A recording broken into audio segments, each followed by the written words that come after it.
1952 সালের 21শে ফেব্রুয়ারি ঢাকা শহর তখন বারুদের স্তূপ। ঢাকার রাজপথে তখন তাজা রক্তের আলপনা। সালাম, বরকত, রফিক, জব্বার তাজা প্রাণগুলা লুড়াইয়া পড়ছে পিচ ঢালা রাস্তায়। ঢাকা মেডিকেলের ইমার্জেন্সিতে তখন লাশের মেলা। সেই সময় ঢাকা কলেজের এক বিচ্ছু ছাত্র নাম তার আব্দুল গাফফার চৌধুরী গেছিলেন মেডিকেলে আহত ভাইগো দেখতে। গিয়া দেখেন বারান্দায় পইরা আছে ভাষা শহীদ রফিকের লাশ। আহারে, খুলিটা উইরা গেছে, মগজটা ছিটকায়া পড়ছে। দৃশ্যটা দেখা আব্দুল গাফফারের কলিজাটা মোচড় দিয়া উঠল। মনে হইল এইটা তো রফিক না, এটা তো আমার নিজের ভাই। ওই যে বুকের ভিতর দাউ দাউ কইরা আগুন জ্বইলা উঠল, সেই আগুন থেকে বাইর হইল আমার ভাইয়ের রক্তে রাঙানো 21শে ফেব্রুয়ারি। আমি কি ভুলিতে পারি? ভাবেন একবার, হাসপাতালে তখন চিল্লা চিল্লি কান্না কাটে, তার মধ্যেই গাফফার এই 2 লাইন বিড়বিড় করতেছেন। ওই সময় দেখা হইল বন্ধু সৈয়দ আহমেদ হোসেনের লগে। বন্ধু জিগাইলেন, কিরে মিছিলে আসিলি? গাফফার কইলেন, হ আসিলাম, লাশের বহর দেখাইলাম। লগে হুনাইলেন এই 2 লাইন। শুইনা বন্ধুর তো মাথা খারাপ। কইলেন, এই মিয়া খারান খারান, এই জিনিস হারাইতে দেওয়া যাইব না, এখনই লেখা ফালান। কিন্তু রাস্তায় খাড়ায় কি আর কবিতা লেখা যায়? হোস্টেল তো বন্ধ করে দিছে পুলিশ। শুরু হইল আব্দুল গাফফারের পলায়া পলায়া কবিতা লেখার সংগ্রাম। প্রথমে সাইকেল চালায় আরমানিটোলা, এরপর ঢাকা কলেজের অন্য হোস্টেলে, শেষে গ্যান্ডারিয়ার বন্ধুর আত্মীয়ের বাড়ি চিলেকোঠা। এই দৌড়াদৌড়ির মধ্যেই একটু একটু কইরা লেখা হইল ইতিহাসের সেই কালজয়ী গান। পুলিশ লাঠিচার্জ করে, আব্দুল গাফফার ব্যথা পান, কিন্তু কলম থামে না। পরদিন 22 ফেব্রুয়ারি গায়েবী জানাজার মিছিলেও তিনি এই গানের কথাগুলো আওড়াইতে থাকেন। শেষমেশ হাসপাতালে বৈশা জ্বরের ঘোরে আর ব্যথায় কাতরাইতে কাতরাইতে শেষ করলেন পুরা কবিতা। এইবার শোনেন গানের সুরের ভেলকিটা। প্রথমে এই গান সুর দিছিলেন আব্দুল লতিফ। 1953 সালে ঢাকা কলেজের এক অনুষ্ঠানে সেই সুরে গানটা গাওয়া হয়েছিল। কিন্তু আসল জাদুটা দেখাইলেন আমাগো শহীদ বুদ্ধিজীবী আলতাফ মাহমুদ। 1954 সালে তিনি এমন একখান সুর দিলেন যেইটা শুনলে এখনো আমাগো বুকের ভিতর রক্ত ছলকায়া উঠে। প্রভাত ফেরিতে যখন ধীর লয়ের গানটা বাজে, তখন মনে হয় প্রতিটা শহীদ আমাগো লগে হাইটা যাইতেছে। পাকিস্তান সরকার তো ভয় অস্থির। ঢাকা কলেজে এই গান গাওয়ার অপরাধে 11 জন ছাত্ররে কলেজ থেকে বাইর কইরা দিছিল ওই শয়তানের দল। সুরকার আব্দুল লতিফরে তো জেলেই ভইরা দিছিল। কিন্তু লাভ কি হইছে? বাঙালির গলাকে টিপ দিয়া বন্ধ করা যায়? যায় না তো। জহির রায়হান যখন তার জীবন থেকে নেয়া সিনেমায় এই গানটা লাগাইলেন, তখন তো পুরা দুনিয়া যাই না গেল বাঙালির তেজ কারে কয়। এইবার লন একটু চট্টগ্রাম থেকে ঘুরে আসি।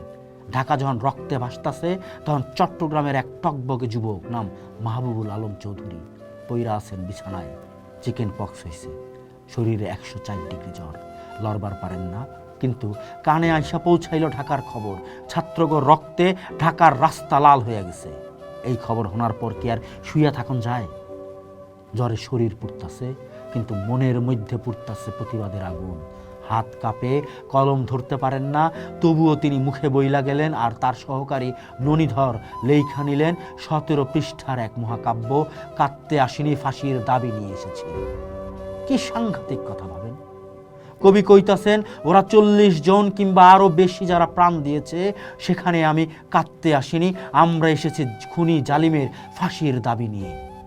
মানে বুঝলেন? কোনো কান্নাকাটি নাই, সোজা ফাঁসি চাই। ওই রাইতেই চট্টগ্রামের আন্দর কিল্লায় কোহিনুর ইলেকট্রিক প্রেস, সেইখানেই চোরের মতন লুকায়া ছাপানো হইল এই কবিতা।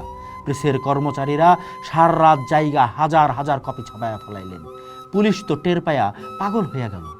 প্রেস ঘেরাও করলো, পাণ্ডুলিপি খুঁজলো, কিন্তু বাঙালি কি অত কাঁচা কাজ করে? আসল জিনিস সরায় ফেলছে আগেই। সরকার কবিতা বাজেয়াপ্ত করলো, কবির নামে হুলিয়া জারি করলো, অসুস্থ শরীর লইয়া মাহবুব পালাইতে থাকলেন। কিন্তু ওই যে কইলাম, আগুনের ফুল কি আর পকেটে লুকায়া রাখা যায়? লাল দিঘির ময়দানে হাজার হাজার মানুষের সামনে যখন চৌধুরী হারুনুর রশিদ এই কবিতা পাঠ করলেন, তখন পাবলিকের গায়ের রক্ত গরম হয়ে গেল। স্লোগান উঠল, চল চল ঢাকা চল। এই যে দুইটা জিনিস, আব্দুল গাফফারের গান আর মাহবুবুল আলমের কবিতা, এইগুলো কোনো সাধারণ সাহিত্য ছিল না। এইগুলো না ছিল পাকিস্তানি শাসকগ গালে কষায় একটা থাপ্পড়। ওগো আসিল বন্দুক, আমাগো আসিল গান আর কবিতা। ওগো আসিল টিয়ার গ্যাস, আমাগো আসিল কবিতা আর গান। শেষমেশ জিতল কেডা? আমরাই। ইতিহাস ঘাটলে দেখবেন 21শে ফেব্রুয়ারির ঘটনার লগে লগেই কেমনে আমগো সাহিত্যিকরা কলম ধইরা ফেলছিল।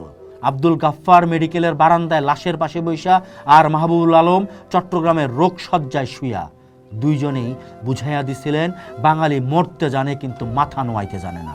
বিবিসি বাংলার জরিপে এই গান যখন শ্রেষ্ঠ গানের তালিকায় 3 নম্বরে উঠে আসে তখন বোঝা যায় এই গানের জোরটা কত।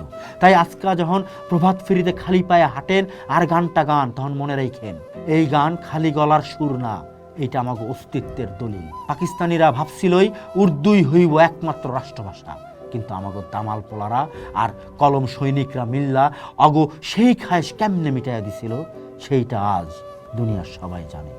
শহীদগো রক্ত আর এই গান কবিতা মিলাই তো আজকের বাংলাদেশ।